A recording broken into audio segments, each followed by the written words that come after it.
Hi, welcome back. Or if you're just joining, my name is Maya and welcome to my channel, Cranleyplace, where I'm posting content on scarf style, knot tutorials, and more. Be sure to like, share, comment, and subscribe to be notified of new videos which I'm publishing weekly.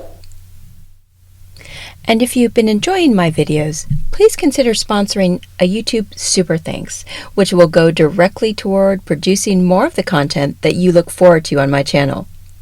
Thanks in advance for your support. It is almost Halloween, which is one of my favorite times of the year. So in this video, I'll take a look at some of the traditional symbols associated with this holiday, along with a few collectible Hermès scarves aligned with these themes. Let's get started.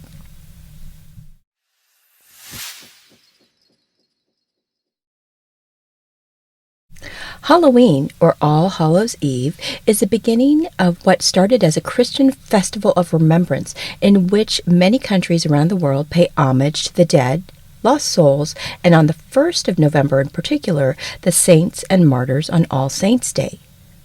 However, the timing of this event is widely believed to have been deliberately chosen to coincide with an ancient Celtic festival whose name I won't even try to pronounce, but at any rate, this festival marked the end of summer, celebrated the harvest, and heralded the coming of winter in a bid to help further integrate the local populace with the church.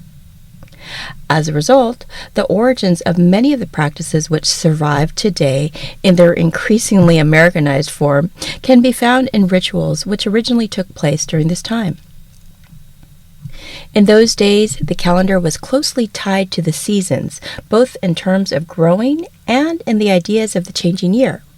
And the associated name was the term used by the Scottish Druids, which loosely translates to summer's end.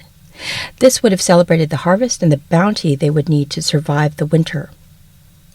It was also regarded by the highly superstitious Celts as a time of year where the boundary between the world of the living and the world of the dead blurred, making it easier for those from the latter to cross into the former. As a result, the villages and communities would create large bonfires to ward off evil spirits, fairies, and witches using the cleansing power of fire. Interestingly, all house fires were also extinguished, and new fires were then lit from these great bonfires to bring that protection into the home.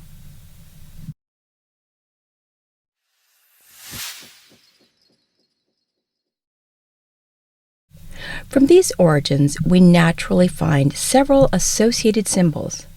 For example, I'll start with symbols of the season and the harvest. This includes things like corn husks, candy corns, and jack-o'-lanterns. Fun fact, long before carving pumpkins became a prominent part of Halloween for Americans, the Scots and the Irish actually created lanterns by carving turnips to celebrate the season. The rutabaga swede, known in Scotland as neeps, was carved and a candle inserted as a way to ward off the spirits of the dead. This was in place of the old bonfire rituals, which maybe coincidentally went on to become a huge part of the Guy Fawkes celebrations on the 5th of November. The arrival of the pumpkin lantern came much later, when the Scots and Irish would have immigrated to the United States, taking with them their traditions and finding pumpkins, squashes, and gourds to be far more plentiful and reportedly easier to carve than their transatlantic cousins. Interestingly, the name jack-o'-lantern comes from an Irish folk tale and would have been mixed in with those other traditions that came from Scotland when both nationalities settled in North America. The reason for the face centers around an old Irish story of Stingy Jack. According to the tale, Stingy Jack lived as a drunk Irishman who played tricks on people. During his life, Jack managed to make both God and the devil angry, so when he died, neither heaven nor hell would let him in. He was forced to roam the earth with only a turnip jack-o'-lantern to light his way. Townspeople began placing jack-o'-lanterns around their homes to keep Stingy Jack from coming to their door. Of course, the first Hermès scarf that came to mind when thinking about pumpkins in general is this design by Valerie Dawlat-Dumoulin, first issued circa 1998. Little is known about this artist other than that she was one of the ready-to-wear designers at Hermès and married to fashion photographer Pierre Dawlat. Also, that she was with the house for about 10 years until the departure of Hermès CEO Jean-Louis Dumas, who incidentally is credited with turning Hermès into the global luxury brand that it is during his tenure. Another design, this one harvest-related, that came to mind is this one called Vendanges, also by the same artist, issued in the early 2000s. Both of these designs routinely come up in the pre-loved market at not unreasonable prices if you're interested in collecting.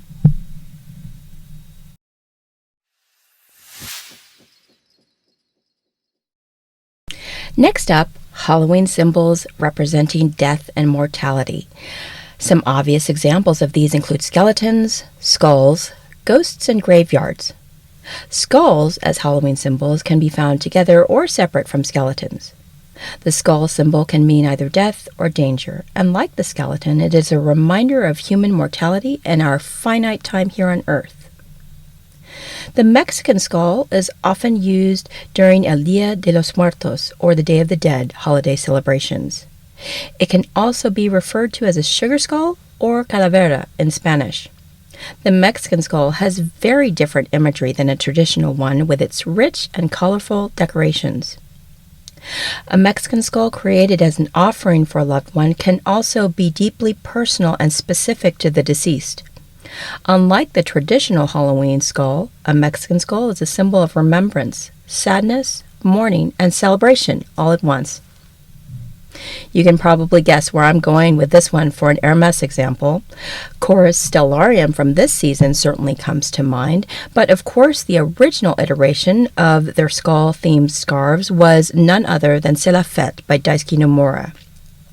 This was originally issued in 2012 in a black palette as a gift to guests to a Halloween party hosted by Hermès.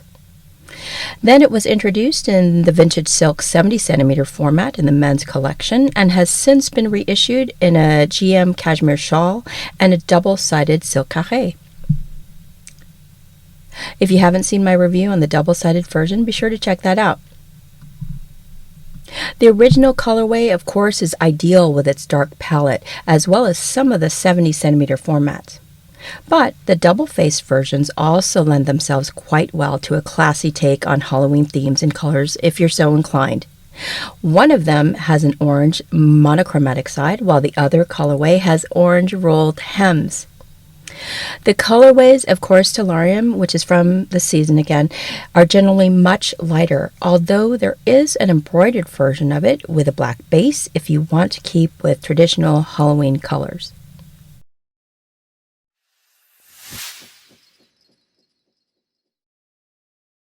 Of all the Halloween symbols, the black cat has paid a price and certainly earned a place of prominence in the festivities. Beginning at the time of the original Celtic festivals, black cat symbolism led to many cats, unfortunately, being burned alive. Druids believed that evil humans could turn themselves into cats, which led the people to lock cats in cages and throw them into the sacred fires. Being a Halloween cat during the original festivals was certainly nothing to celebrate. Later on in history, many believed that witches could turn into cats, and black cats became the symbol for a witch's familiar. Once again, during the witch trials, many black cats were killed along with the accused witches for being evil. Interestingly enough, black cat symbolism is very different in many other countries where they are seen as good luck. Hermès has, of course, featured many cats of all kinds in designs over the years, but the one that comes first to mind vis-a-vis Halloween symbols is called Felem. It's a 90cm silk twill by Christine Henry, issued circa 1998. The design itself is a nod to a famous mosaic in a Pompeii hallway called Cave Canem, or Beware of the Dog. The mosaic is of a domesticated dog leashed and chained with the words Cave Canem written underneath the animal, to greet or warn, depending on your perspective, visitors upon entering the house. The figure served as protection over the more private quarters of the 2nd century BC Roman home of Domus the tragic poet, which is one of the more famous at the site thanks to its elaborate mosaic floors and frescoes depicting scenes from Greek mythology. But of course, in the Hermès design, it's not beware of the dog, but of the cat. This design, since its issue, has remained highly collectible, and although it is still possible to find in the secondary market, you can expect to pay a steep premium.